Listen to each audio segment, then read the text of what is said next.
Time to wash this thing too, because this thing was filthy since the last time we went off-roading.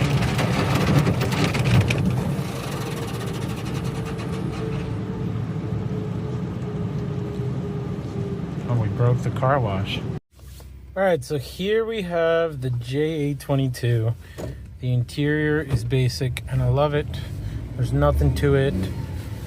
Controls are simple. Single din, which I don't love. I always love the idea of a double din, but this actually works out fine. Simple gauges. You have your tachometer, your speedometer, your temperature gauge, and your gas gauge.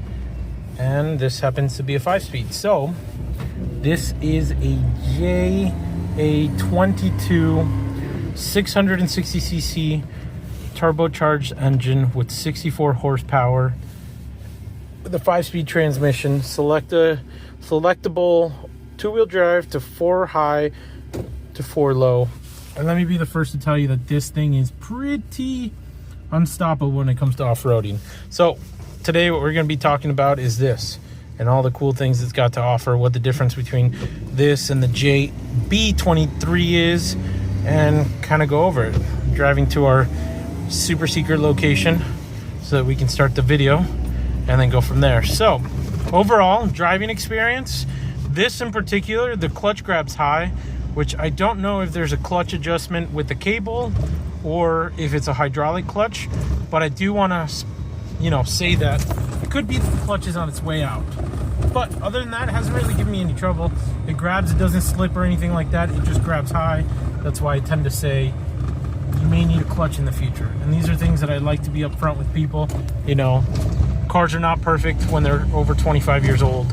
But as you can see, I'm still driving, still going, no issues as far as, wow, that's my jump pack in the back that's rumbling around back there. But yeah, so let me drive there and then we'll talk about the inside, the outside, and then we'll take it actually on the highway just so you see what it's all about. All right, so let's start talking about it. This here is a J822 Suzuki Jimny. As I said, it's turbocharged, 5-speed, 4-wheel drive with the selector, with the front locking hubs. What key features can I say about this car? Well, first of all, I think it's the shape. The shape of this Jimny is, in my opinion, is probably one of the better ones because it's a mixture between the J11, the J and the JB23. It's like you have a touch of modern, but with more of the classic vintage look that the Jimny should look like. Unfortunately, I took this through the car wash and it kind of bent the plate. Sorry, that plate looks so ghetto. This fog light is burnt out, but I guess let's go through the things that I normally go through. In this case, this has clear coat peeling. The original clear coat's here, and this is where it's just gone. This itself, same thing, it's pretty much gone. Wherever the sun could hit this, the clear coat has probably just over time just ate away at itself. Over here you can kind of see these areas. Over here under the wipers, probably more where shade was. It's got this mirror that's supposed to tell you where your line is, but it's kind of faded, so in my opinion it's pretty useless. I've left it there until the next person gets it and decides what they want to do with it. What's really cool is this is the Wild Wind edition. I don't know what the Wild Wind edition was. Maybe it was the fact that it came with the roof rack, and it might have came with these side steps and maybe the rims, because sometimes they come on these Steelies that are not the ugliest of looking but the best of lookings, but it does have alloy wheels, which is really nice. The tire tread on them is still in pretty great condition. There's nothing that says dry rot that would worry me. Very minimal rust on this. I'll show that a little more, but you could see sun fade there, sun fade there. Looks like the clear coat underneath the rack was in pretty good shape. This is an aluminum rack, so it could probably get polished or use that aluminum stuff that makes it all nice and bright. But what's really cool about these Jimnys is I had one of these before with a roof rack actually on top of this. It was actually not a roof rack, I'm sorry, rooftop tent. That thing was heavy and it would make this thing sway. Had bigger tires and had tri-spokes and everything. It was really cool, but this can hold the weight of that with me and my 2 kids on top of it. And what's really cool about it is this moves back and forth. So you just loosen this up, move it out of place, and move it forward or back where you want it if you want it more centered. Normally I like the look more towards the end because it just gives it more aesthetic look. Pretty cool overall. It was at the detailer, so they shined up the bumpers because normally these are pretty sun faded. Let's see if this is unlocked. It is unlocked. Okay, before we go in there, it does have the tire cover that says Wild Wind on it, which is really cool. If you step back, it kind of looks like almost like the Terrios Kid, where it's like wearing a backpack in the back, which is pretty cool. There is a crack on it here, but nothing significant where it's worrisome. You have your plate holder, and it looks like the tip of the exhaust is a little rusty crusty. That's pretty normal for those to go. Hinges aren't terribly rusted, they just have a little bit of surface rust, as you can tell there. Let's see, what other significance? It has the most annoying gas cap that I guess is nice because it locks, but it's annoying in my opinion. Normally I have had the one where it has rust here, it starts to bubble, and that's where they rot out, and they normally rot out right there and right there. This one just happens to be caked with mud because my car wash can't get that off, but it's not rotted. The biggest flaw in my opinion, besides the paint and the clear coat peeling, not the paint but the clear coat peeling, is this. I think it had a side step at one point. I don't know if somebody hit something and ripped the side step up, but on the process of doing so, they dented this area over here. So as you can tell, it looked like it hit pretty gnarly and it dented this up. It was not me when we were rock crawling because these things actually have pretty good clearances on them. What else can I tell you? See, this is where normally another mirror would go, but it's not there. Mirrors are pretty cool. They actually are strong and they hold up within the wind. It does have the rain deflectors. It has the original antenna, which is kind of interesting. My car wash did not rip that off. What else can I say about the outside? Bumpers are in good condition. The grill seems to be in good condition. It got shined up, but let's open the hood. Let's see what's underneath the hood and go from there. If you didn't know, all Jimnys that I know of so far, I don't know about the new ones, maybe the new ones are different, but the hood pops right there. Normally on the JB23s, they're down below. You can't really find them, but we pop the hood, pop this guy open, and then we get to the heart of it all, which is this dual overhead cam engine, which is turbocharged. If you put a blow-off valve on this thing, it sounds just amazing. You can kind of hear the whooshing now. I will say the engine runs nice and healthy and strong. I can't complain about it. Looks like it had some sort of service done, maybe the coolant service. I don't understand what those numbers are. You can translate that. As I said, this is a JA22 with the K6A engine. No crazy rust that I can report under here. Just dirty. It's nice. It gets the job done. No rust on the rails here where they normally would be. There goes the air conditioning kicking on. So the air conditioning, I cannot confirm whether or not it works because it's too cold. So it's probably just pulling in the ambient temperature outside, which is clearly not what I guess you could say. It's clearly cold enough where you won't be able to tell the difference between the AC. It looks like they did put iridium plugs at some point because I see that there and then I see that there.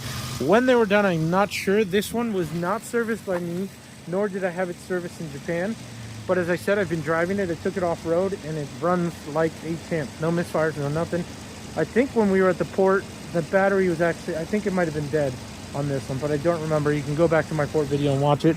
Only thing out is that fog light, which is just, I believe, an H3, and that changes it. What I do like about these headlights, oh, never mind, my other Jimny had this, but you have the option of getting a whole new light, or like the Wranglers do, where they get the RGBs and you can replace that with the RGBs. It does have this badge, which I am unaware of, but it says Federation Japan Automobile, which is pretty cool.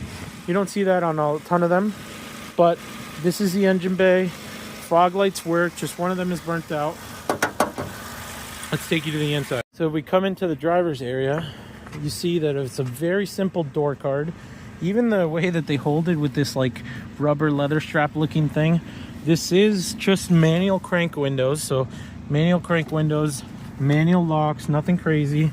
But you get into the interior and you have this really cool pattern that they did on the seats that is on all 4 of the seats, which is really cool. This one I really like because it's simple yet elegant at the same time. You have your steering wheel, which is nice, something simple, horn. You don't have any crazy console in the middle here. You literally have carpet, you have your selector, you have your shifter, and you have your e-brake. You do have an area for cup holders, which, I mean, I've had sodas in there and they did pretty good. And then you have just your fog light switch down here. You have your wipers, your rear wipers that work here, and then your defrost. And then you come into here, and then you have your high beams, your turn signals. What else can I show you? Your brake, and then your seat belt. And I think this one might tell you when it's running low on gas, but maybe I'm wrong. I think it does, though. I think there's a light that pops up. But just simple gauges, as I said before. This one happens to have 112,593,000 miles. So you have your vents, which I think are pretty cool. They're round and then the internals move. There is 1, 2, 3, 4 vents. Normally you would have one there, but because of where the glove box is in this case, it does not have one there and it just has it here instead. I do like the simplicity of it. I had one with an analog clock in here, which is pretty cool, but you have your single DIN for the air conditioning controls, or just climate control, I guess I could say. I could turn this off. It's actually really quiet in here, believe it or not. That actually makes most of the noise in here. Then you have your single DIN radio, which happens to be a cassette player. And believe it or not, these speakers actually bump. So I speculate that the speakers might have been replaced by the previous owner at some point, because the speakers don't have any static or anything. Like, they don't sound like they're blown, which is something that's pretty cool. And I like, right now it's currently on the FM transmitter, but changing this out is actually really simple. You have your handle here, which actually is pretty sturdy, and then you have a little shelf down here, which I think is kind of pointless. I don't know why they did that, but it works. It gets the job done. Your glove box with your hood pop here. Glove box isn't super big, but big enough. Your rear view mirror. Then you have your dome light, and I believe that's the only dome light for the interior there. Let's see, what else can I tell you about this? I am 6 feet tall. If you haven't watched my other videos, I say this a lot. Oh, it does have an ETC reader, but I have a ton of space in here. I don't have a ton of space over on this side. I kind of bump into here, but it's not bad. If you have the window down, you can put your arm, and there's enough space. Obviously, if you have a second adult that's on the bigger side, you might bump. I wish they did have some sort of arm fold down so that you could put, you know, your armrest here and whatnot. Anything else that I can equate from here? Let's see. The tall test, 6 feet tall. You probably have another couple inches here, maybe 2-3 inches. So if you're 6'2", I think you could still comfortably fit in here. Whether or not you'll be comfortable here, this is a different story. I can drive these for long periods of times. Again, the only issue that I have with any imports that are small, actually even the Prado, is this foot always falls asleep because of the fact that it's just kind of smaller in general. What's really cool about this one is it did come with Colonel Sanders as a keychain, which is kind of cool that it came from there. It is KFC. Oh, it says 1981, so that might be rare. That might be worth more than the car. You have your ETC reader stuff over here. That's it for the front. Let me show you the rear. They did put these on, this was interesting. I saw this, that it lines up for some reason. Then there's things that equate to other services that have been done. But yeah, they put this Suzuki, not my taste, not my dislike, but it works. Crank windows on the front, vent windows on the rear. Let's open up the rear. This is where I think the JA22 lacks, is space in the rear. At least in the JB23s, you have somewhat of a space to fit a backpack. This one, as you can tell, can barely fit my jump pack. Has a bunch of goodies that I'm not sure where they went, but everything was just kind of there from Japan. What is cool about this is all you have to do is pull that. Well, my seat's all the way back, so let's do it on this one. Pull that, move this out of the way here, if it wants to move out of the way, and then pull up on this, and your seat just goes forward. So, not a ton of space if you have passengers in the rear, but there is more space once you put these seats forward. I don't think that's from this car, and I don't know how it ended up on this car, but maybe it is, but it doesn't match any of the carpet that's in here. Let's pick up this part of the tire iron. There's a little bit of rust, just pitting, nothing crazy. I don't think it's coming from the underside at all. Looks like, oh, that sucks. That was probably me with this jump box. I cracked this at some point when this toppled over and fell. I apologize for that. I will take the blame for that for sure. But then you put this seat back down, you pull these up and these come back. Same thing with this. And then you have your seating area, and that's it. These don't pitch back anymore. They're kind of fixed where they are. As I said, here's the windows, which actually do pop out significantly. A significant amount, I should say. Because normally it's just more like pop and that's it. This one is pop and push out. Nice rear window, simple door card in the rear. Nothing to report about here. I don't believe there is another dome light back here. I thought normally there'd be like one here or something. Maybe this model didn't come with it. They do have grab handles here, which is interesting. But I guess what you really want to know is, how's the interior space when there's two adults in the front? And does an adult fit? And I think, I hate to break it to you, an adult does not fit. At least not me being 6 feet tall. I don't think I would comfortably want to be back here for long periods of time. At least not in the driver's area. But, I mean, I'm there.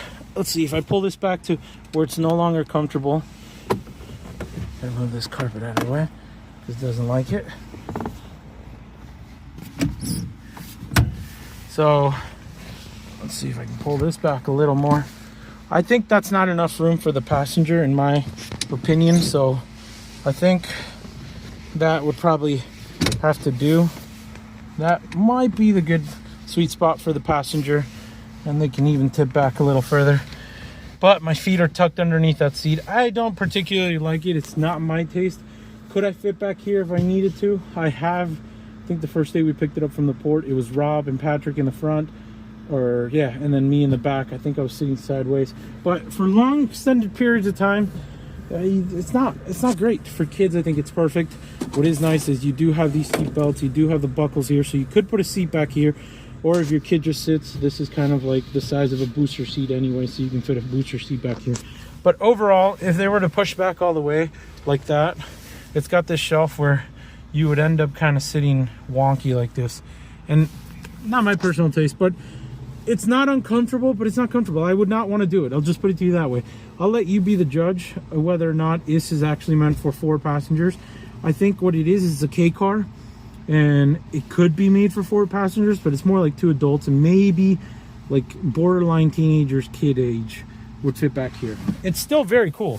It does have cup holders back here and then like a weird little tray area on both sides. And it does have this bigger tray area, which is cool, I guess. You can kind of put your arm there, but not really a thing to do. Overall, I can't complain. I think it's a cool Jimny. I would personally probably, if I had to pick between this one and the 22 and the 23, that's tough. I think if there was a mix-up or a matchup of this body style, like the exterior and the interior of the new one, I think I would probably pick that. And that's, I think, like the newer ones, like the 2024s and whatnot. But I like it. I enjoy this one. For having 2 kids and then 2 adults, I think this one's fine. If you like more of the vintage look, if you wanted to go with something else, like a 23, I think you would get a lot more space. Still not as much space back here, but you still get space. Headliner isn't super saggy, just that one corner over there. Overall, pretty nice. If you want to get out, you just pull that tab, push the seat forward. It may need to get greased. I need to throw out a little bit of trash out there. Overall, really cool. Let's see, to get out is a trick, I guess. This is where you can hurt yourself. I'm too big for that. It would not be fun to get in and out of that car every time, multiple times. I think it would just get really boring, in my opinion. But overall, not bad. Let's go on the underside of the exterior. Let's take a look what it looks like under there. This is the front. As you can tell, the engine area, the diff, the pumpkin. Doesn't look like there's any leaks or anything crazy. Your tow hook, your sway bar. Overall pretty good. Your kingpins. It's just surface rust, nothing that's crusty that worries me. The other ones that I've had have normally not had this bumper and have had just like a metal bumper. Here's this underside. Not crusty, just a little surface rust. Nothing crazy. Here's that bump. Wheel wells. Again, nothing crazy, rusty or crusty. Gas tank area.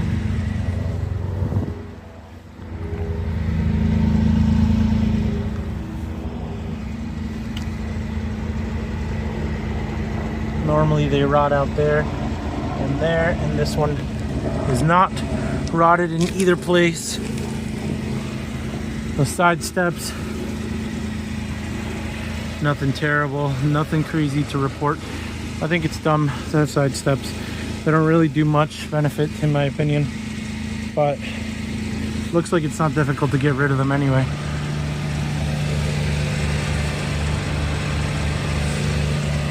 Overall, good shape. That's why I bought it. The only thing, again, is just the paint, but even then, it doesn't look terrible.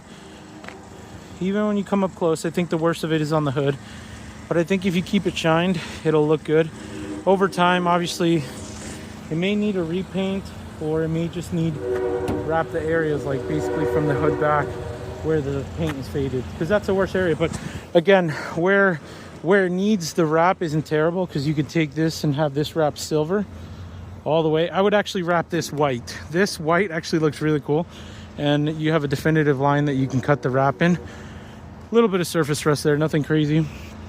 And then maybe paint or have this be matched to the same silver, because just the hood, nothing crazy. I mean, my opinion, for what I'm asking for this, which I have to confirm what it was, but I think I was asking $8,000 for this one, and I would probably take $7,000 for it the way that it sits.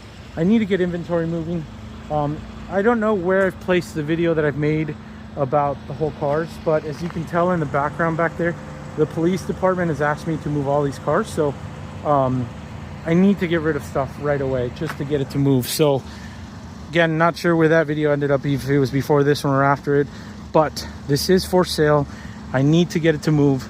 If you're interested, please reach out to me. Let's get this thing sold. This one is titled and ready to go. I should be having the title, making this video on Friday. I should have hopefully the title by the end of today or maybe tomorrow. So if you're interested in this one, it is available, $7,000. Let me know, Instagram or YouTube, shoot me a message either way. MendyImports at gmail.com. Either way, thanks. The highway portion of driving a JA22 on the highway. So 60 kilometers per hour right now on third gear.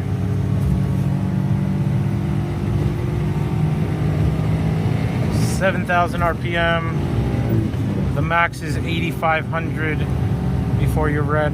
9,000 is actually the red line on this one. It's a $110. We're still in fourth gear. We still got time. Overall, it's kind of a windy day, and you can actually hear the rack in the background. So that's a $120. Still in fourth, right around 7,000 RPM, shifting, zooming. So I know a lot of people have this connotation that K cars can't hold up and they can't go fast. I want you to take that away from your context ever to think that, because I will pull up next to you and I will go do 80 miles an hour, and that's where it'll cap. It'll cap like right around 82 miles per hour, and then, you know, speed cut comes in. But we're cruising at 550-600 RPMs, right around there, and we're going probably 125, I think is what we're doing right now. So it'll haul, and that's me pedal to the metal, kind of going up an incline. It doesn't look like it. This is slightly downhill right now, and we're picking up speed 130 kilometers. So we're getting there, we're flying. I would like to see the fuel cut come in at some point, but I think we're running out of runway over here in Mexico where we do the speed runs. But again, downshifted, put it into fourth. Let's see if we can pass these people. We are slowly passing them, and we're going. So those clouds are nuts up there. So yes, a K car, depending on which one, can get up to speed and can go highway speeds. You can keep up with traffic. Should you be doing it? That's more local law. Should you be going 80 miles per hour?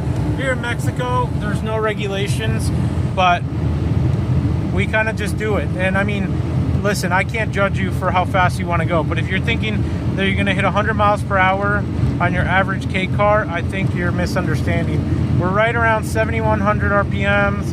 We're still going. See if we still got enough runway in Mexico here.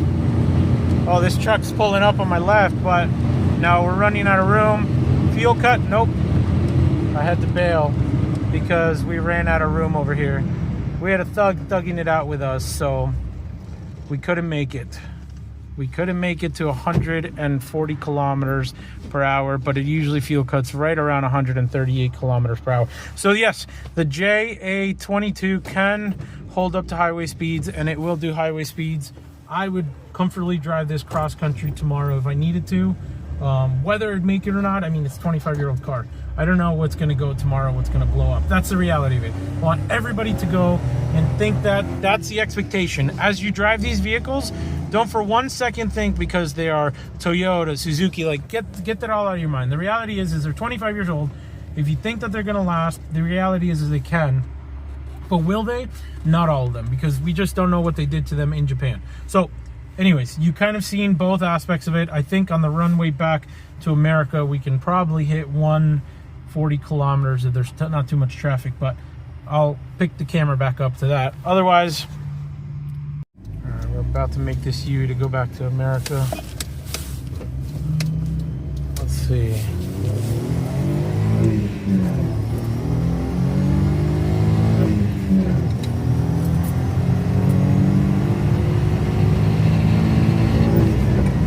Fourth gear, 100 kilometers per hour, 6,000 RPM. We're holding 110, 6,200 RPM, 120, 6,500 RPM. Come on, let's get it. 7,000 RPM, right over, probably like around 110 right now. I'm sorry, 125. Let's get it going on a curve. We're gonna put the final shift in, fifth. There we go. Let's see, fuel cut in 3, nope, almost, 3, 2, there it is, fuel cut. But it's still wanting to go some more. It kind of just like pulls back and lets go. Let's see. There it is, 138 kilometers per hour. That is your max on a JA22. Ask me how I know. Yeah, these can hold up. So yeah, if you want to pull up on the line, I'll pull up with you and I'll race you on this thing, just because they are capable. You know what I mean? Little bumpy right there, nothing crazy, no oversteer, no throwing you all over the road. People are probably like, what the heck is this guy doing? In Mexico, of course. But yes. So if you're interested in the Jimny, let me know. Forgot to say, that's also comfortably at around 6,000 RPM. We're not screaming down the road like a K truck, because red line on this thing is 9,000. So you still have about 3,000 to catch up to see if it actually goes in red lines. It's harder to red line these because they just don't red line as much.